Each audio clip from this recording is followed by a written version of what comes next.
ورحمۃ اللہ۔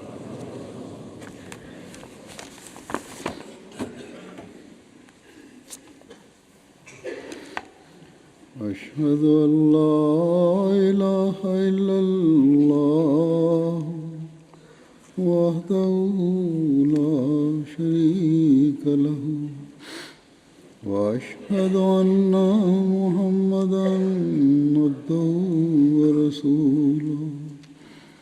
اما بعد فاعوذ باللہ من الشیطان الرجیم۔ بسم اللہ الرحمن الرحیم۔ الحمد للہ رب العالمین الرحمن الرحیم مالک یوم الدین۔ إياك نعبد وإياك نستعين اهدنا الصراط المستقيم صراط الذين أنعمت عليهم غير المغضوب عليهم ولا الضالين۔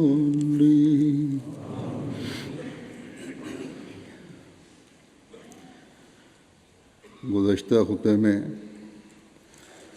نے حضرت مسیح موعود علیہ الصلوۃ والسلام کا ایک اقتباس پڑھا تھا، جس میں آپ نے فرمایا تھا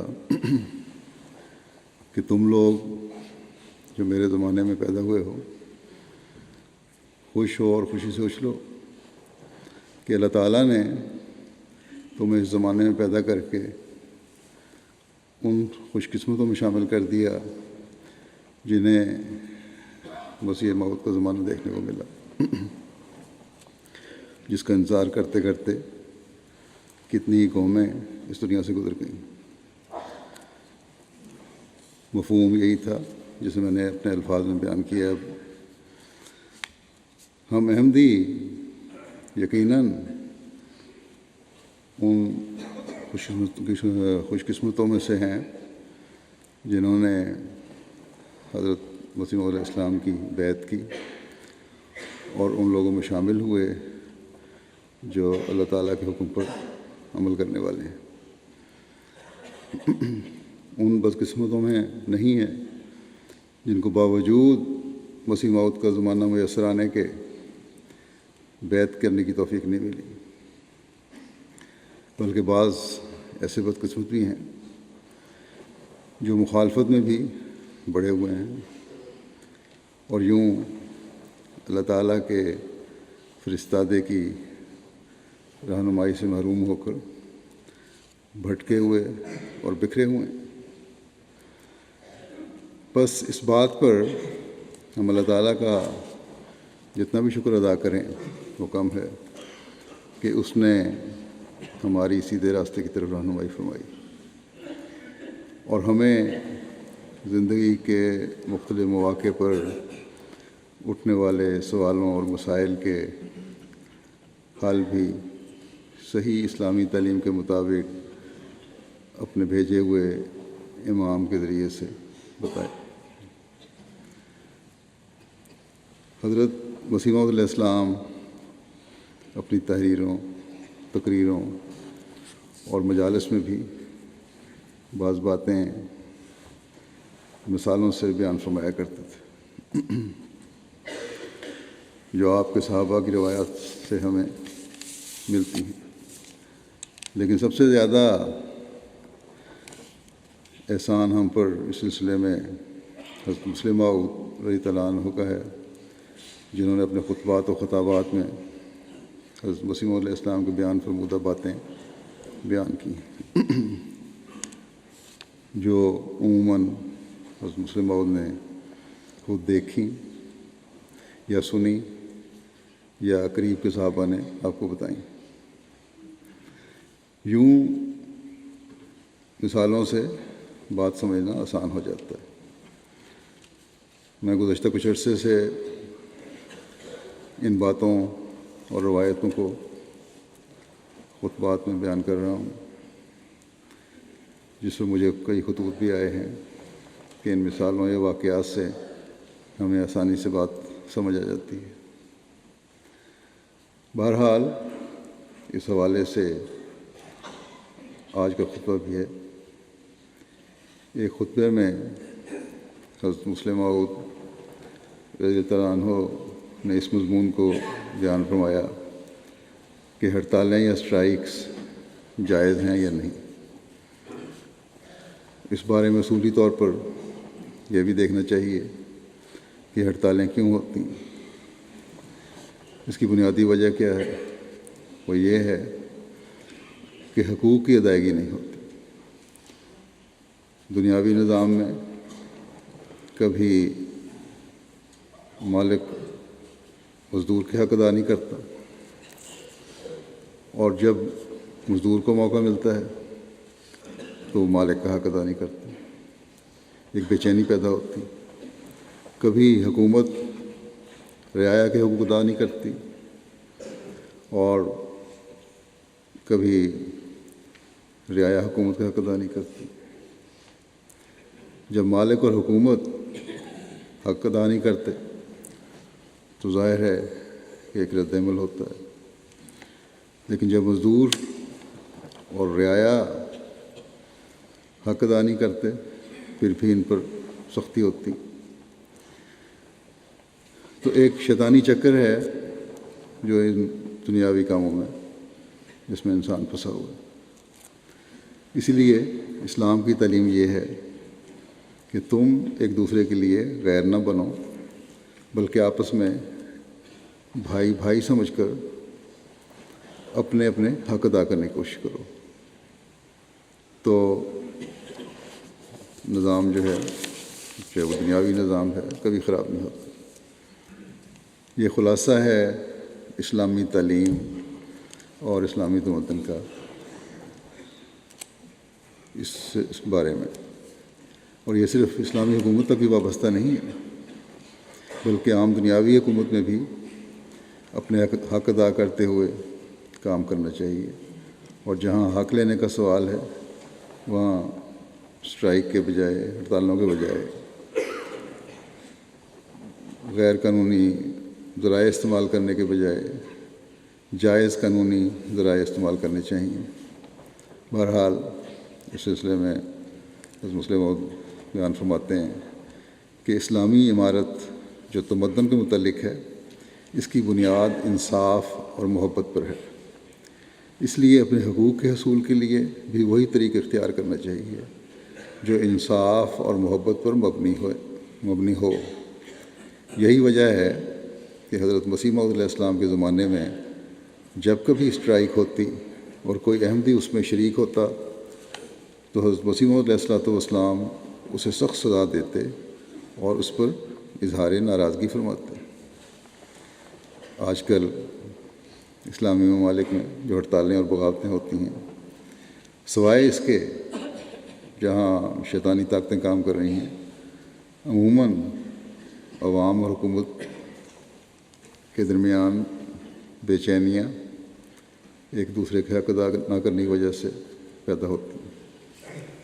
اگر حکومت انصاف پر مبنی نظام چلا رہی ہو تو جو شیطانی طاقتیں ہیں فساد پھیلاتی ہیں یا بیرونی طاقتیں فساد پھیلاتی ہیں، انہیں بھی موقع نہ ملے، کیونکہ جب عوام کے حق ادا کیے جا رہے ہوں تو کوئی کسی مولوی یا کسی فسادی یا کسی شرارت کرنے والے یا کسی باغی یا فتنہ و فساد پیدا کرنے والے کے پیچھے نہیں چلتا۔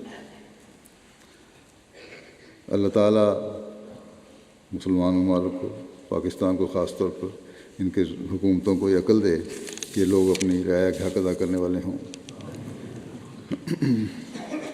اسی طرح ہر احمدی کو بھی دعا کے ساتھ ساتھ اگر کہیں زبردستی شامل کرنے کی کوشش بھی کی جاتی ہے تو مجبوری میں ایسی حرکت کوئی نہ کرے جو جائیدادوں کو نقصان پہنچانے والی ہو، حکومت کے اموال کو نقصان پہنچانے والی ہے۔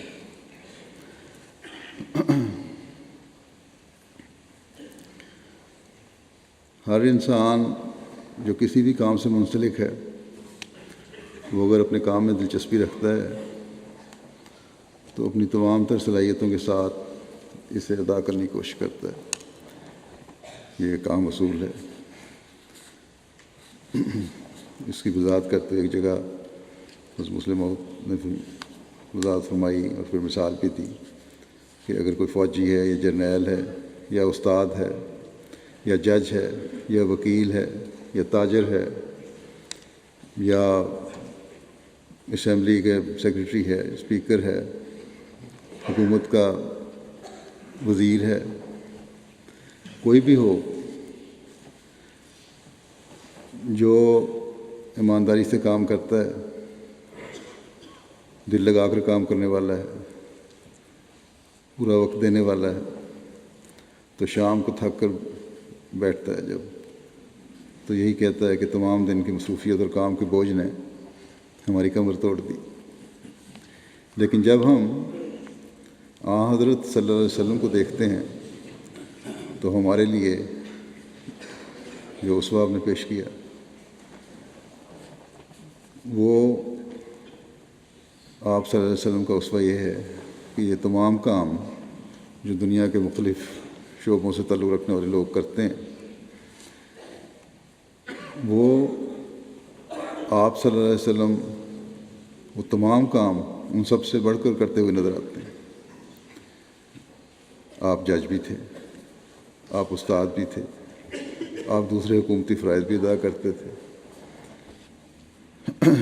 کیونکہ حکومت کے سربراہ تھے، قانون سازی فرماتے تھے یا قانون کی وضاحت اور تفصیل بیان فرماتے تھے، لیکن ساتھ ہی آپ گھر کے کام کاج بھی کر لیتے تھے، بیویوں کی مدد بھی کرتے تھے۔ یہ کبھی نہیں فرمایا آپ نے کہ میں اتنا مصروف انسان ہوں کہ تمہارے گھر میں تمہاری مدد نہیں کر سکتا۔ اس کی تھوڑی سی تفصیل بیان کرتے ہوئے مسلم نے فرمایا کہ دیکھو، رسول کریم صلی اللہ علیہ وسلم اپنی بیویوں کے حقوق بھی ادا کرتے تھے، اور اتنی توجہ سے ادا کرتے تھے کہ ہر بیوی سمجھتی تھی کہ سب سے زیادہ میں ہی آپ کی توجہ کے نیچے ہوں۔ پھر بیوی بھی ایک نہیں، آپ کی 9 بیویاں تھیں، اور 9 بیویوں کے ہوتے ہوئے ایک بیوی بھی یہ خیال نہیں کرتی تھی کہ میری طرف توجہ نہیں کی جاتی۔ چنانچہ عصر کی نماز کے بعد رسول کریم صلی اللہ علیہ وسلم کا معمول تھا کہ آپ ساری بیویوں کے گھروں میں ایک چکر لگاتے اور ان سے ان کی ضرورتیں دریافت فرماتے۔ پھر بعض دفعہ خانگی کاموں میں آپ ان کی مدد بھی فرما دیتے۔ اس کام کے علاوہ جو بھی بیان ہوئے ہیں بہت سارے کام تھے آپ کے، اور بھی 20 کام ہیں جو رسول کریم صلی اللہ علیہ وسلم سر انجام دیتے ہیں۔ آپ کی زندگی کا کوئی لمحہ ایسا نہیں جو فارغ ہو، مگر آپ بھی اسی ملک میں رہتے ہیں جہاں جس کے متعلق کہا جاتا ہے کہ یہ ملیریا کی بیماری کا ملک ہے، کیونکہ ایشیا اور افریقہ کے بہت سے ممالک میں رہنے والے لوگ اپنی سستی کی وجہ، کام نہ کرنے کی وجہ اس علاقے میں رہنا بیان کرتے ہیں، اور اس لیے کہ یہاں ملیریا کا علاقہ ہے اور سستی پیدا ہو جاتی ہے، بیماریاں بہت پیدا ہوتی ہیں۔ اس لیے مثال آپ نے دی ملیریا کی کہ حضرت صلی اللہ علیہ وسلم یہ سارے کام بھی کرتے تھے، گھریلو کام بھی کرتے تھے، باوجود اس کے کہ آپ بھی اسی علاقے میں رہتے تھے جہاں ملیریا ہے۔ اب ایشیا کے لوگ، افریقہ کے لوگ بعض ادھر پیش کرتے ہیں ہماری سستیوں کی یہ وجہ ہو گئی، کام نہ کرنے کی یہ وجہ ہو گئی، تو یہ وجوہات تو وہاں بھی موجود تھیں جہاں آپ صلی اللہ علیہ وسلم رہتے تھے۔ پھر حضرت مسلم موعود کہتے ہیں کہ حضرت مسیح موعود علیہ الصلوۃ والسلام کو ہم نے دیکھا جو آپ صلی اللہ علیہ وسلم کے ذیل تھے۔ حضرت مسلم موعود فرماتے ہیں کہ مجھے یاد ہے حضرت مسیح موعود علیہ السلام کے کام کی یہ حالت ہوتی تھی کہ ہم جب سوتے تو آپ کو کام کرتے دیکھتے، اور جب آنکھ کھلتی تب بھی آپ کو کام کرتے دیکھتے، اور باوجود اتنی محنت اور مشقت برداشت کرنے کے جو دوست آپ کی کتابوں کے پروف پڑھنے میں شامل ہوتے، آپ ان کے کام کی اس قدر قدر فرماتے کہ اگر عشاء کے وقت بھی کوئی آواز دیتا کہ حضور میں پروف لے آیا ہوں، تو آپ چارپائی سے اٹھ کر دروازے تک جاتے ہوئے راستے میں کئی دفعہ فرماتے، جزاک اللہ، آپ کو بڑی تکلیف ہوئی، جزاک اللہ، آپ کو بڑی تکلیف ہوئی۔ حالانکہ وہ کام جو وہ پروف ریڈنگ کرنے والے جو کرتے تھے، اس کام کے مقابلے میں کچھ بھی نہیں ہوتا تھا جو آپ خود کیا کرتے تھے۔ غرض اس قدر کام کرنے کی عادت ہم نے حضرت مسیح موعود علیہ السلام میں دیکھی ہے کہ اس کی وجہ سے ہمیں حیرت آتی تھی۔ بیماری کی وجہ سے بعض دفعہ آپ کو ٹہلنا پڑتا تھا، مگر اس حالت میں بھی آپ کام کرتے جاتے تھے۔ سیر کے لیے تشریف لے جاتے تو راستے میں بھی مسائل کا ذکر کرتے اور سوالات کے جوابات دیتے، حالانکہ حضرت مسیح موعود علیہ السلام بھی اسی ملیریا زدہ علاقے میں رہنے والے تھے۔ بس حضرت مسلم موعود فرماتے ہیں کہ ہم اپنی سستی کو اپنی بیماریوں کی طرف منسوب نہ کریں جو ہم کرتے ہیں۔ اس لیے جو سست رہنے والے لوگ ہیں اور اس وجہ سے اپنے فرائض میں کوتاہی برتتے ہیں، ان کو جسم کا ملیریا نہیں ہے بلکہ ان کو دل کا ملیریا ہے۔ اگر یہ فیصلہ کر لیں کہ ہم نے محنت کرنی ہے تو یہ سب سستیاں دور ہو سکتی ہیں۔ اب ملیریا والے علاقے میں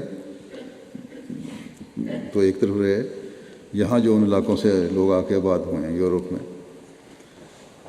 ان میں بھی بہت سے ایسے ہیں جو گھروں میں پڑے اینٹتے رہتے ہیں، سارا دن گھر میں بیٹھے رہے، یا ٹی وی دیکھتے رہے، یا بیویوں سے لڑتے جھگڑتے رہے، یا بچوں کو سے ایسا سلوک کیا کہ بچے بھی تنگ آ جاتے ہیں۔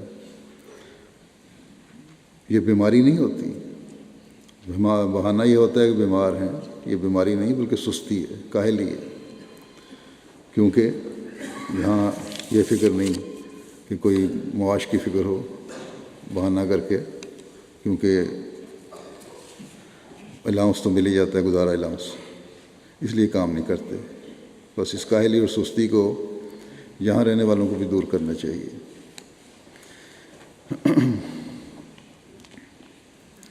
پھر اسلام میں جو عورت کا مستقبل محفوظ کرنے کا کے مختلف طریقے ہیں۔ ایک یہ بھی ہے کہ جب اس کی شادی ہو تو اس کے لیے حق مہر رکھا گیا، اس لیے اس کی ادائیگی ہونی چاہیے۔ بعض لوگ سمجھتے ہیں کہ صرف طلاق یا علیحدگی کی صورت میں ہی حق مہر ادا کرنا ہے، حالانکہ تو یہ تو وہ رقم ہے۔ مقصد کیا ہے حق مہر کا؟ مقصد یہ ہے کہ وہ رقم ہے جو ضرورت جو عورت کے پاس ہونی چاہیے، تاکہ بعض دفعہ اس کو کوئی ضرورت ہو جائے، کوئی خاص خرچ اس کے اوپر آ پڑے، جس کا وہ خامد سے مطالبہ کرتے ہوئے بھی ہچکچائے، شرم محسوس کرے، تو اس میں سے وہ خرچ کر سکے۔ یا بعض وقت ایسی ضرورت پیش آ جاتی ہے جو موقع پر خامد ہی پوری نہیں کر سکتے، تو عورت کے پاس کچھ ہو تو تبھی وہ پوری کر سکتی ہے اپنی ضرورت۔ اور اگر حق مہر دینا ہی نہیں تو یہ دونوں صورتیں، جو اور بھی بہت ساری صورتیں جو ہیں وہ پوری نہیں ہو سکتی۔ مثلاً عورت کی ضرورت ہے کسی کی مدد کرنا، کسی رشتہ دار کی مدد کرنا، اور خامد سے نہیں چاہتی بتانا اس کو، تو اس کے پاس یہ رقم ہونی چاہیے۔ اس تو ایسی کوئی نہ کوئی رقم ہو جو اس کی اپنی ضروریات، ہنگامی ضروریات اور اپنی مرضی کے خرچ کے لیے وہ پوری کر سکے۔ بعض خامد حق مہر کی ادائیگی تو علیحدہ رہی، عورت جو اپنی کمائی کر رہی ہوتی ہے اس پر بھی پابندی لگا دیتے ہیں کہ تم نے ہمارے پوچھے بغیر خرچ نہیں کرنا، یا ہمیں دو، یہ ساری آمد جو ہے اس میں سے اتنا حصہ ہمارے پاس آنا چاہیے، ہمارے بینک اکاؤنٹ میں جانا چاہیے، جو سراسر ناجائز چیز ہے۔ اسی طرح بعض غریب خاندانوں میں اور بعض جگہوں پر یہ بھی رواج ہے غریب ملکوں میں کہ والدین شادی کے وقت حق مہر لڑکی کے خامد یا سسرال سے خود وصول کر لیتے ہیں، اور لڑکی کو کچھ بھی نہیں ملتا، وہ بیاہ کے خالی ہاتھ رہتی ہے۔ یہ بھی غلط چیز ہے، یہ تو لڑکیوں کو بیچنے والی بات ہے جس کی اسلام سخت ممانعت کرتا ہے۔ اسی طرح بعض دفعہ عورتیں اپنے خامدوں کو حق مہر معاف بھی کر دیتی ہیں، لیکن اس کے لیے بھی بعض شرائط ہیں کہ ان کے ہاتھ میں رکھ کر پھر پوچھو۔ بلکہ حضرت عمر رضی اللہ عنہ اور بعض ائمہ کا اور بزرگوں کا تو یہ فیصلہ ہے کہ عورت کو حق مہر دو، پھر وہ 1 سال اس کو اپنے پاس رکھے، اور پھر اگر چاہے تو خامد کو واپس کر دے، تصرف میں لائے وہ، پھر معاف کرنا چاہیے، دینا چاہیے تو دے دے۔ حضرت مسلم موعود ایسے ہی حق مہر کی معافی کا ایک واقعہ بیان کرتے ہیں جو حضرت مسلم موعود علیہ السلام کے ایک صحابی کا ہے کہ حضرت حکیم فضل الدین صاحب ہمارے سلسلے میں سابقون الاولون میں سے ہوئے۔ ان کی 2 بیویاں تھیں۔ ایک دن حضرت مسیح موعود علیہ السلام نے فرمایا کہ مہر شرعی حکم ہے اور ضرور عورتوں کو دینا چاہیے۔ اس پر حکیم صاحب نے کہا کہ میری بیویوں نے مجھے معاف کر دیا ہوا ہے۔ حضرت صاحب نے فرمایا کیا آپ نے ان کے ہاتھ میں رکھ کر معاف کرایا تھا؟ کہنے لگے نہیں حضور، یوں ہی کہا تھا اور انہوں نے معاف کر دیا۔ حضرت صاحب نے فرمایا پہلے آپ ان کی جھولی میں ڈالیں، پھر اس کو معاف کروائیں۔ یہ بھی ادنا درجہ ہے۔ اصل بات یہی ہے کہ مال عورت کے پاس کم از کم 1 سال رہنا چاہیے، اور پھر اس عرصے کے بعد اگر وہ معاف کرے تو پھر درست ہے۔ ان کی بیویاں 2 تھیں اور مہر 500 روپیہ تھا۔ حکیم صاحب نے کہیں سے قرض لے کر 500 روپیہ ان کو دے دیا اور کہنے لگے تمہیں یاد ہے کہ تم نے اپنا مہر مجھے معاف کیا ہوا ہے، سو اب مجھے یہ واپس دے دو۔ اس پر انہوں نے کہا کہ اس وقت ہمیں کیا معلوم تھا کہ آپ نے دے دینا ہے، اس وجہ سے کہہ دیا تھا کہ معاف کیا، اب ہم نہیں دیں گی، اب تو آ گیا ہمارے پاس۔ حکیم صاحب نے آ کر یہ واقعہ حضرت مسیح موعود علیہ السلام کو سنایا کہ میں نے اس خیال سے کہ روپیہ مجھے واپس مل جائے گا 1000 روپیہ قرض لے کر مہر دیا تھا دونوں بیویوں کو، مگر روپیہ لے کر انہوں نے معاف کرنے سے انکار کر دیا۔ حضرت صاحب یہ سن کر بہت ہنسے اور فرمانے لگے درست یہی بات ہے کہ پہلے عورت کو مہر ادا کیا جائے اور کچھ عرصے کے بعد اگر وہ معاف کرنا چاہے تو کر دے، ورنہ دیے بغیر معاف کرانے کی صورت میں تو مفت کرم داشتن ہے والی بات ہے، بغیر کسی بغیر ہینگ لگانا پھٹکری، اب کسی تکلیف کے بغیر ہی اپنے احسان جتا لیا۔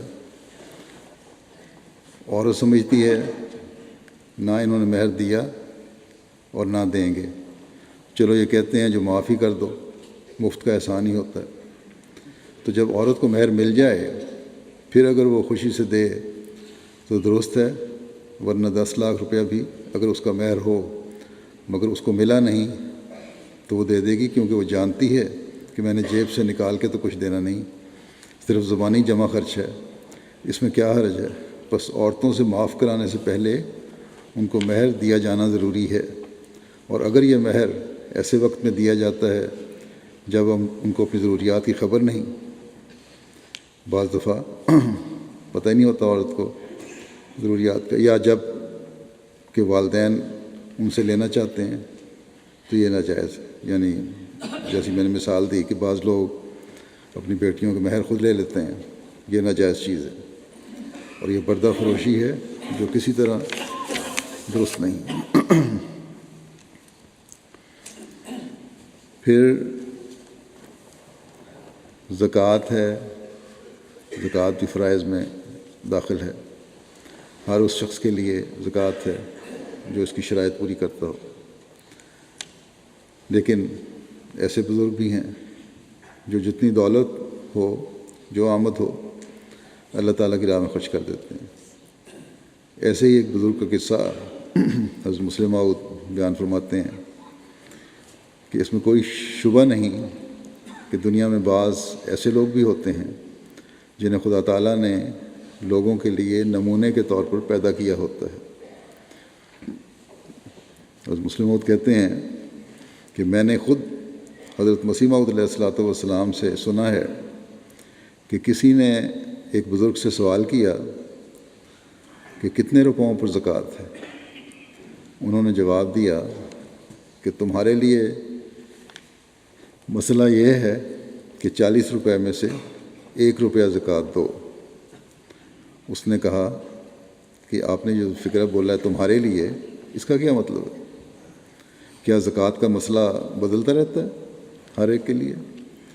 انہوں نے کہا ہاں، تمہارے پاس 40 روپے ہوں تو ان میں سے 1 روپیہ زکوٰۃ دینا تمہارے لیے ضروری ہے، لیکن اگر میرے پاس 40 روپے ہوں تو مجھ پر 41 روپے دینا لازمی ہے، کیونکہ تمہارا مقام ایسا ہے کہ خدا تعالیٰ نے فرمایا ہے کہ تم کماؤ اور کھاؤ، لیکن مجھے وہ مقام دیا ہے کہ میرے اخراجات کا وہ آپ کفیل ہے۔ اگر بیوقوفی سے میں 40 روپے جمع کر لوں تو میں وہ 40 روپے بھی دوں گا اور 1 روپیہ جرمانہ بھی دوں گا۔ تو یہ بزرگوں کا حال ہے۔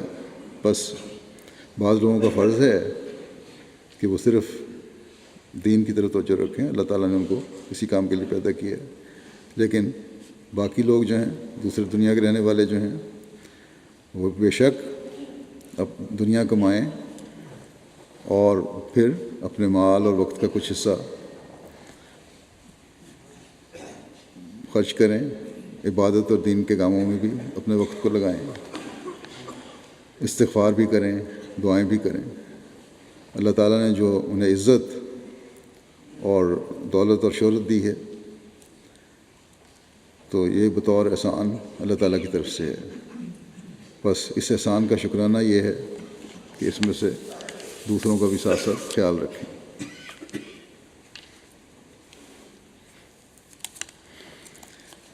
بعض لوگوں کے ذہن زیادہ کاروباری ہوتے ہیں یا نقل میں ہی ایسی حرکتیں کر جاتے ہیں جو جماعتی روایات کے خلاف ہوتی ہیں یا اسلامی تعلیم سے مطابقت نہیں رکھتی۔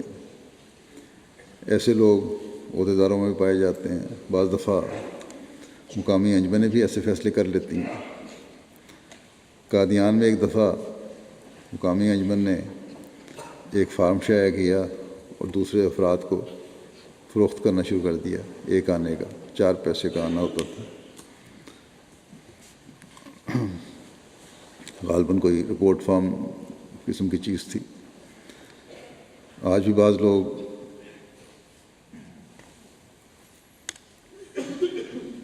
یہ جدتیں پیدا کرنے کی کوشش کرتے رہتے ہیں اور اپنی روایات بھول جاتے ہیں۔ بہرحال اس وقت جس رنگ میں حضرت مسلم موعود نے ان کو سمجھایا وہ میں پیش کرتا ہوں۔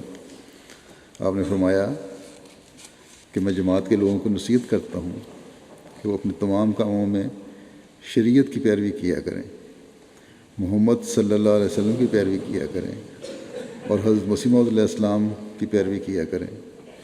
ابھی تھوڑے دن ہوئے مجھے ایک کاغذ دکھایا گیا تھا، میں نے تو اتنا ہی دیکھا کہ اس کاغذ پر اس قسم کا نقشہ تھا جیسے فارموں وغیرہ پر ہوتا ہے، مگر بتانے والے نے بتایا کہ یہ ایک آنے پر بکتا ہے، اور معلوم ہوا کہ ہماری لوکل انجمن نے اس کو ایجاد کیا ہے۔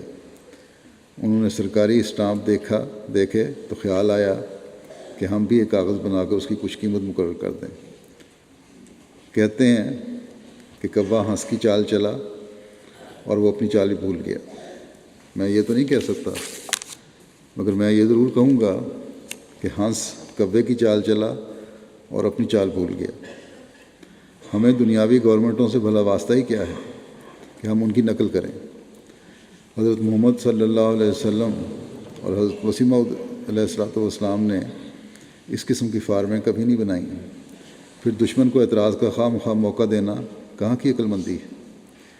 اسی قسم کی باتوں کے نتیجے میں دشمن کو حرف گیری کا موقع ملتا ہے اور وہ کہتا ہے خبر نہیں ہے کیا چیز بنا رہے ہیں۔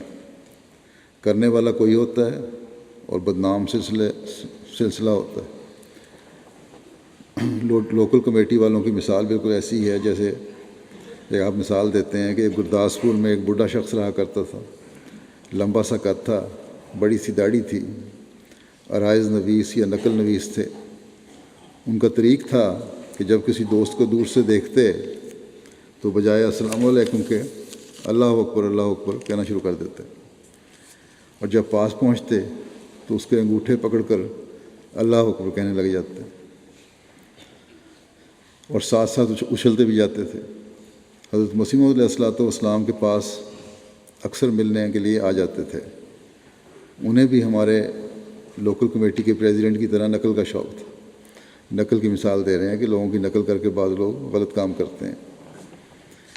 نقل کا شوق تھا۔ وہ غریب چونکہ روز مثلوں کا کام سنا کرتے تھے، عرضی نویس تھے کورٹ میں، اس لیے ان کا بھی دل چاہتا تھا کہ میں مجسٹریٹ بنوں اور مثلیں لانے کا آرڈر دیا کروں، مگر چونکہ یہ ہوس پوری نہ ہو سکتی تھی، اس لیے انہوں نے گھر میں ایک طریقہ ایجاد کیا کہ ایک نمک کی مثل بنا لی، ایک گھی کی مثل بنائی، ایک مرچوں کی مثل بنائی، ایک ایندھن کی مثل بنا رکھی تھی۔ جب وہ دفتر سے فارغ ہو کر گھر آتے تو ایک گھڑا الٹا کر اس پر بیٹھ جاتے اور بیوی کہتی کہ نمک چاہیے، وہ بیوی کو مخاطب کر کے کہتے کہ ریڈر فلاں مثل لاؤ۔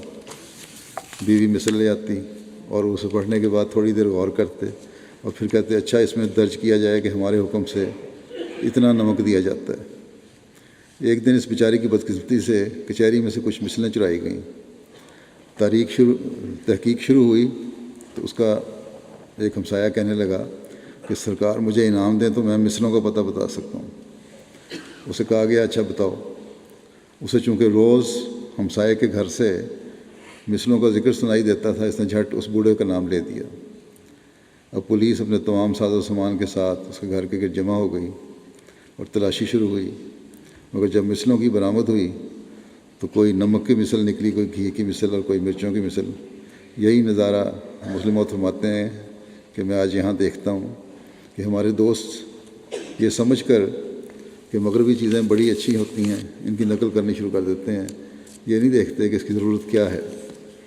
بس یہاں کسی فارم یا اس کی قیمت کا سوال نہیں ہے، ایک اصولی بات ہے جو ہماری تعلیم اور روایات کے خلاف چیز ہو اس سے ہمیں بچنے کی کوشش کرنی چاہیے۔ اور دنیا داری میں اگر ہمیں نقل کرنی ہے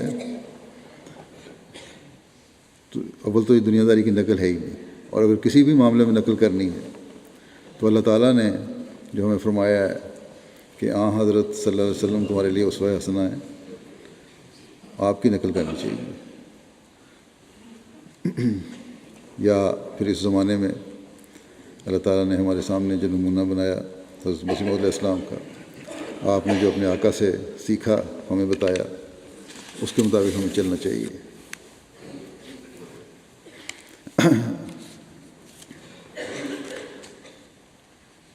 حضرت مسلم موعود ایک واقعہ اپنا بیان فرماتے ہیں کہ مجھے یاد ہے کہ حضرت مسیح موعود علیہ السلام کی زندگی کا آخری سال تھا یا آپ کے بعد خلافت اولیٰ کا کوئی رمضان تھا۔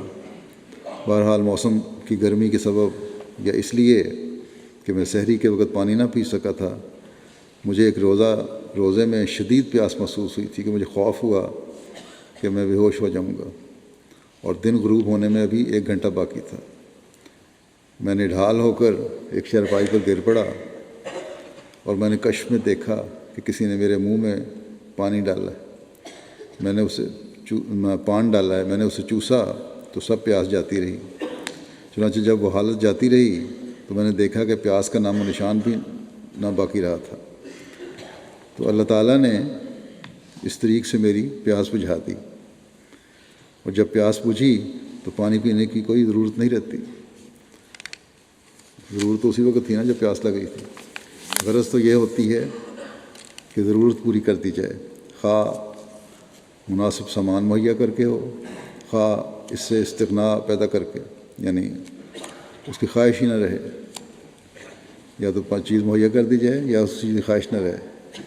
حضرت مسیح علیہ السلام کو ایک شخص نے لکھا کہ دعا کریں کہ فلاں عورت کے ساتھ میرا نکاح ہو جائے۔ آپ نے فرمایا کہ ہم دعا کریں گے مگر نکاح کی کوئی شرط نہیں ہے، خواہ نکاح ہو جائے خواہ اس سے نفرت پیدا ہو جائے۔ تو آپ نے دعا فرمائی اور چند روز بعد اس نے لکھا کہ میرے دل میں اس سے نفرت پیدا ہو گئی۔ اسی طرح مجھے بھی ایک شخص نے، اور مسلمات کہتے ہیں کہ ایک شخص نے ایسا لکھا تھا، اور میں نے بھی حضرت مسیح علیہ السلام کی سنت میں اسے یہی جواب دیا تھا، اور اس نے بعد میں مجھے اطلاع دی کہ اس کے دل سے اس کا خیال جاتا رہا۔ بس اللہ تعالیٰ دونوں صورتوں میں مدد کرتا ہے، یعنی اصل چیز یہ ہے کہ یا جس کی خواہش کی جا رہی ہے وہ خواہش پوری ہو جائے، یا پھر وہ خواہش ہی مٹ جائے دل سے۔ تو اس بات کا ہمیشہ خیال رکھنا چاہیے اور اسی طرح دعا کرنی چاہیے اللہ تعالیٰ سے۔ بس اصل چیز یہی ہے کہ اللہ تعالیٰ کی رضا اور اس کے فیصلہ کو اہمیت دیتے ہوئے دعا کی جائے۔ ابھی بعض لوگ خط لکھتے ہیں، مجھے بھی خط لاتے ہیں کہ فلاں جگہ رشتہ کرنا ہے، اس سے ہو جائے دعا کریں، ورنہ اور ساتھ کوشش بھی کریں، اور اس کے والدین کو بھی کہیں اور اس نظام کو بھی کہیں، ورنہ ختم ہو جاؤں گا، میں بھی مر جاؤں گا اور وہ دوسرا فریق بھی مر جائے گا۔ تو یہ فضول اور لغو باتیں ہیں۔ شادی کا اصل مقصد تو دل کا سکون اور بقائے نسل ہے۔ بس اللہ تعالیٰ سے اس کا فضل مانگنا چاہیے، اور اگر اللہ تعالیٰ کے نزدیک بہتر ہے تو ہو، ورنہ دل سے اتر جائے اور ختم ہو جائے۔ یہ محبتیں جو دنیاوی ہیں یہ عارضی محبتیں ہوتی ہیں۔ دنیا کی محبت بھی اللہ تعالیٰ کی محبت کے لیے مانگنی چاہیے، اور پھر اگر یہ ہوگا تو پھر دنیاوی محبت بھی نیکی بن جائے گی، اور پھر ہمیشہ دل کا سکون اور اطمینان کا باعث رہے گی۔ اس بات کو بیان فرماتے ہوئے کہ دنیا میں کوئی چیز اپنی ذات میں نقصان دہ نہیں ہے، حضرت مسلم موعود فرماتے ہیں کہ کچلا ہے، یہ بھی ایک زہر ہے، اس کے کھانے سے کئی لوگ مر جاتے ہیں، لیکن لاکھوں لاکھ انسان اس سے بچتے بھی ہیں، یعنی کہ علاج کے طور پر استعمال ہوتا ہے۔ اسی طرح بہت بڑی تباہی والی چیز افیون ہے، لیکن اس کی تباہی کے مقابلے میں اس کے فوائد بہت زیادہ ہیں۔ حضرت مسیح موعود علیہ السلام فرمایا کرتے تھے کہ اتباع کا قول ہے کہ طب کی آدھی دوائیں ایسی ہیں جن میں افیون استعمال ہوتی ہے، اور اس کا اتنا فائدہ ہے کہ اندازہ لگانا مشکل ہے۔ جب انسان کو بے چینی اور بے کلی ہوتی ہے، جب انسان کی نیند اڑ جاتی ہے، جب انسان درد سے نڈھال ہو کر خودکشی کرنے پر آمادہ ہو جاتا ہے، تو اس کو مارفیا کا ٹیکہ لگایا جاتا ہے، جس سے اسے فوراً آرام ہو جاتا ہے۔ بس دنیا میں کوئی چیز بھی ایسی نہیں جو اپنی ذات میں نقصان دینے والی ہو۔ نقصان دینے والی چیز صرف غلط استعمال ہے جو انسان کی اپنی کوتاہیوں کا نتیجہ ہوتا ہے۔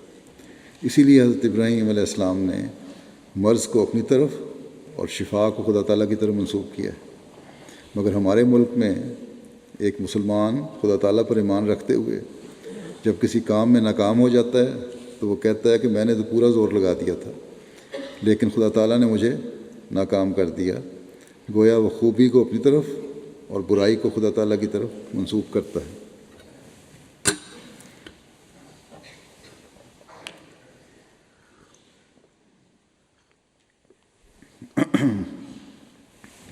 بس ہمیشہ یاد رکھنا چاہیے کہ سچے مومن کا کام ہے کہ جب کسی کام کا اچھا نتیجہ نکلے تو یہ کہے کہ الحمدللہ خدا تعالیٰ نے مجھے کامیاب کر دیا، اور جب خراب نتیجہ نکلے تو وہ انا للہ و انا الیہ راجعون پڑھے اور کہے کہ میں اپنی کوتاہیوں کی وجہ سے ناکام ہوا۔ خدا تعالیٰ کی طرف سے برکت اسے ملتی ہے جو کوتاہیوں کو اپنی طرف منسوب کرے اور کامیابی پر الحمدللہ کہے۔ ایسا کہنے والوں پر اللہ تعالیٰ پھر رحم فرماتا ہے، اور پھر یہ کہتا ہے رحم فرماتے ہوئے کہ میرا بندہ کامیابیوں کو میری طرف منسوب کرتا ہے تو میں اسے مزید کامیابیوں سے نوازوں۔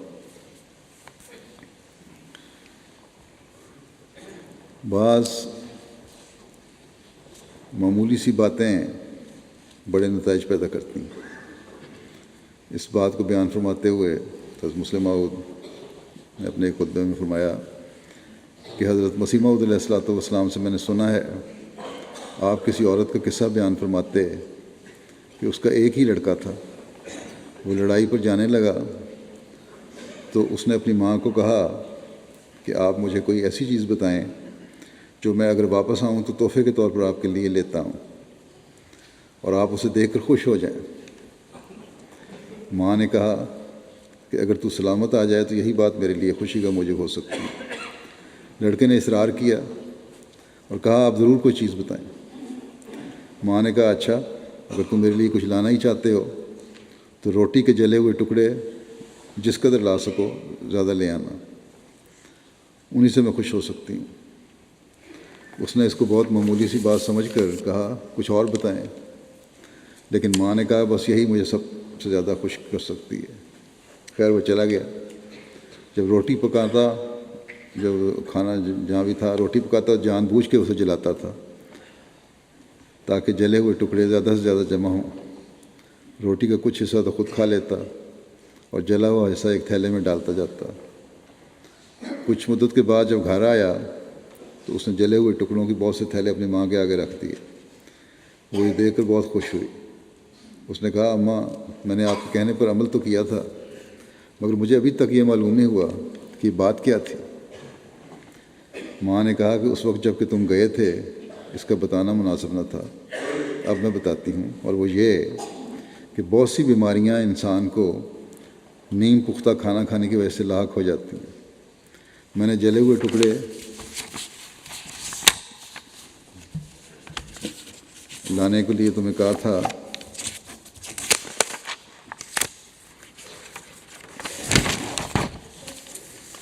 ان ٹکڑوں کے لیے اس لیے کہ تم ان ٹکڑوں کے لیے ایسی روٹی پکاؤ گے کہ وہ کسی کو جل بھی جائے، اور جلی ہوئی روٹی کو رکھ دو گے اور باقی کھا لو گے، اس سے تمہاری صحت اچھی رہے گی۔ چنانچہ ایسا ہی ہوا۔ تو بظاہر یہ چھوٹی سی بات ہے،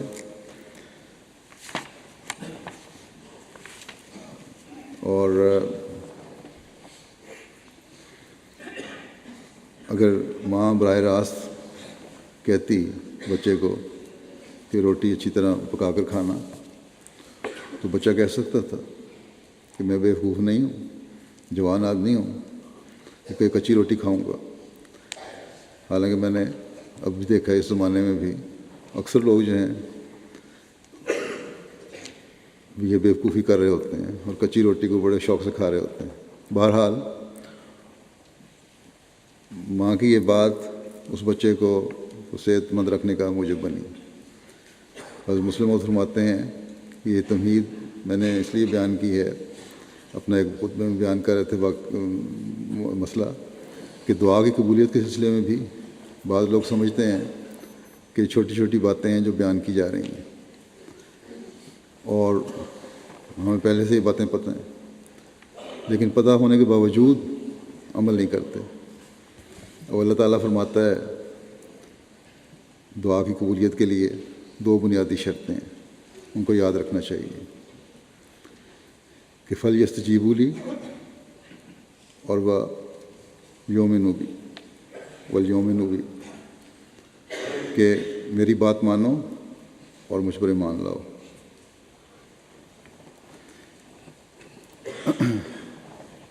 اس کے علاوہ بھی بہت ساری باتیں ہیں، درود بھیجو، صدقہ دو، لیکن بہرحال قرآن شریف میں آیا ہے ان چیزوں کا، دو باتوں کا۔ لوگ کہہ دیتے ہیں کہ ہمیں پتہ ہے، تو پتہ تو ہے لیکن عمل نہیں کرتے۔ مجھے لکھ بھی دیتے ہیں بہت سارے لوگ کہ ہم نے بہت دعائیں کی، اللہ تعالیٰ نے ہماری دعائیں قبول نہیں کی۔ یہ اللہ تعالیٰ پر الزام ہے۔ اصل میں یہ ایمان کی کمزوری بھی ہے۔ کچھ عرصہ ہوا ایک شخص میرے پاس آیا کہ میں بہت دعائیں کی ہیں، میری قبول نہیں ہوئیں، کیا وجہ ہے؟ میں نے اسے یہ کہا کہ اللہ تعالیٰ تو یہ کہتا ہے کہ فلیستجیبوا لی، کہ میرے حکموں پر چلو، تو کیا تم اللہ تعالیٰ کے جو تمام حکم ہیں ان پر چلتے ہو؟ کہنے لگا نہیں۔ تو پھر پہلے اپنی حالتوں کو ہمیں دیکھنا چاہیے کہ ہم کس حد تک عمل کر رہے ہیں، اور پھر یوم نوبی پر بھی عمل نہیں ہے، کیونکہ اگر دعا قبول نہیں ہوئی تو ہمارے خیال میں یہ دعا قبول نہیں ہوئی، اسی سے ہمارا جو خیال کرتے ہیں ہم کہ دعا قبول نہیں ہوئی، کیونکہ ظاہراً پوری نہیں ہوئی، اس لیے ایمان کمزور ہو گیا۔ تو ایمان تو حضرت ابراہیم علیہ السلام والا چاہیے، جس کا پہلے ذکر آ چکا ہے، کہ اپنی کمزوری کو اپنی طرف منسوب کریں اور کامیابی کو اللہ تعالیٰ کی طرف منسوب کریں۔ پھر اللہ تعالیٰ کہتا ہے کہ اگر یہ صورتحال ہوگی کہ میرا بندہ میرے سے یہ امید رکھتا ہے کہ میں اس کی دعا قبول کرتا ہوں، تو پھر اللہ تعالیٰ دعائیں قبول بھی کرتا ہے۔ اللہ تعالیٰ ہمیں اپنے حکموں پر چلنے کی توفیق بھی عطا فرمائے، ہمارے ایمانوں کو مضبوط کرے اور ہماری دعاؤں کو بھی قبولیت کا درجہ بخشے۔ نماز کے بعد میں ایک جنازہ غائب بھی پڑھاؤں گا، جو سید اسد الاسلام شاہ صاحب گلاسکو کا ہے۔ سید نعیم شاہ صاحب کے بیٹے ہیں یہ، ان کے دادا، ان کے والد بھی، وہ لڑکے کے دادا بھی، پرانا یہ خاندان ہے، خدمت کرنے والا بھی ہے۔ 24 مارچ 2016 کو 40 سال کی عمر میں ایک شرپسند کے حملے کے نتیجے میں وفات پا گئے۔ انا للہ و انا الیہ راجعون۔ 24 مارچ کو گلاسگو میں اپنی دکان کے باہر شدید زخمی حالت میں پائے گئے تھے، وہاں سے انہیں اسپتال پہنچایا گیا، لیکن وہاں پہلے ہی وفات پا چکے تھے۔ اور احمدی ہونے کی وجہ سے ان کو شہید کیا گیا، اور یہ جان قربان کی انہوں نے، اور بہرحال شہادت کا رتبہ پایا۔ پریس نے اور حکومتی اداروں نے بڑا افسوس اور غم کا اظہار کیا۔ حکومت کا کام ہے یہاں کی بھی کہ ان شدت پسندوں کو روکے، ورنہ مولوی یہاں بھی اگر مولویوں کو کھلی چھوٹ دے دی تو یہ پھر اس ملک میں بھی وہی فتنہ و فساد پیدا کریں گے جو باقی مسلمان ملکوں میں انہوں نے پیدا کیا ہوا ہے۔ فروری 1974 میں ربا میں پیدا ہوئے تھے۔ FSC کی تعلیم نصرت جہاں اکیڈمی سے انہوں نے حاصل کی۔ 1998 میں گلاسگو آ گئے، اپنے والد صاحب کے ساتھ کاروبار میں شریک ہو گئے۔ وصیت بھی کی ہوئی تھی، باقاعدہ سے چندہ بھی دیتے تھے۔ خدام الانبیاء کی رپورٹ کے مطابق ان کا خدام الانبیاء میں باقاعدہ شامل تھے، اجتماعات میں شرکت کرتے تھے، چندہ دیتے تھے، نماز جمعہ کی ادائیگی بھی باقاعدہ آتے تھے، اکثر اجتماعات میں بھی شرکت کی ہے انہوں نے۔ ان کے مرحوم جو اسد شاہ ہیں، ڈاکٹر نصیر الدین صاحب قمر، پینشنر صدر احمدیہ قادیان کے داماد تھے۔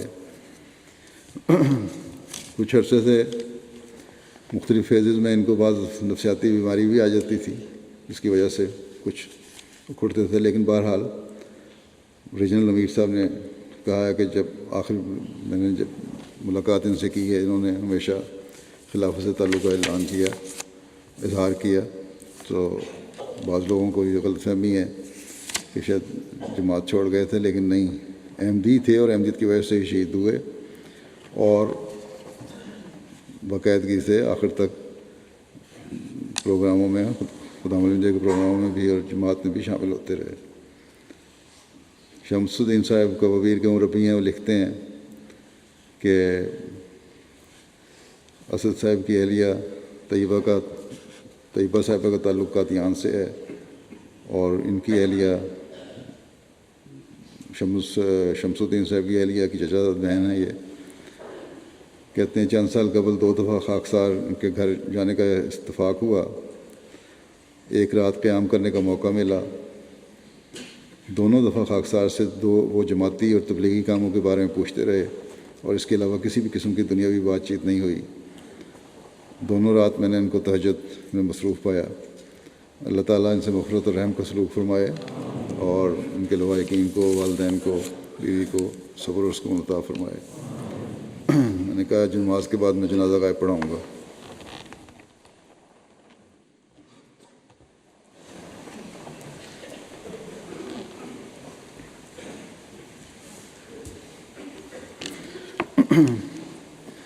الحمد للہ نحمده ونستعینه ونستغفره ونؤمن به ونتوکل علیہ ونعوذ باللہ من شرور انفسنا ومن سیئات اعمالنا، من يهده الله فلا مضل له ومن يضلل فلا هادي له، ونشهد أن لا إله إلا الله ونشهد أن محمدا عبده ورسوله۔ عباد الله رحمكم الله، إن الله يأمر بالعدل والإحسان وإيتاء ذي القربى وينهى عن الفحشاء والمنكر والبغي يعظكم لعلكم تذكرون۔ اذكروا الله يذكركم وادعوه يستجب لكم ولذكر الله أكبر۔